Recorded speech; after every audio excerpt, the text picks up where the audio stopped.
สวัสดีครับพี่เก๋ฟันแบบไหนเนาะเกฟันว่าเกเลยออกมาเหี่ยวออกมาเฮ็ดธุระในห้องน้ำแล้วเข้าไปพองานเข้าไปในยันเข้ามาในยันว่าเกของขาเจ้าของล่มปักแห้งเลยล่มจนหัวแตกนะอืมล่มจนหัวบองหน้าผากโนมันแตกนะแล้ววันนี้มันแตกแล้วพอเกงเงยหน้าขึ้นเลือดเกมันหยดใส่พื้นเฮียนว่าล่ะแล้วเกก็เอามือกำหัวกำวงแตกอ่ะแล้วเกก็หาพวกไอ้น้ำเกลือยังเสร็จแล้วแล้วเกพอเสร็จแล้วเกก็เข้าไปนอนมาในฝันนี่แต่ว่ามันนอนบ่ได้เกเจ็บไปเจ็บมาจนตื่นอ่ะทำนี่ล่ะฝันง่ายๆทำไมที่ยากเอาพี่เก๋ว่าเรียกบ้านเลยเป็นอายุคือว่าเรียกบ้านตัวไหนก่อน326 อายุ43 44ป้าเลยหนูอยากไหมตัวไหนอ่ะน้องปอน56 56 9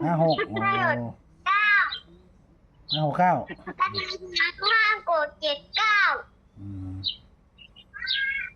ป้าถวยยาวรถครับยาวหัว79ครับตาถวยได้ยินแล้วตาถวยได้ยินแล้วตาถวยเอาแล้วตาถวยเอาแล้วมักเลขบ้านบ่มักตัวใดฮะมักเลขบ้านบ่ต้องมักอายุของมักวันเกิดเดี๋ยวแต่ตาถวยอ่ะผมก็สิมัก26นี่แล้วกับ25เห็นบ่อายุ43 44บ่ออกบ่โดนออก44บ่เหรอ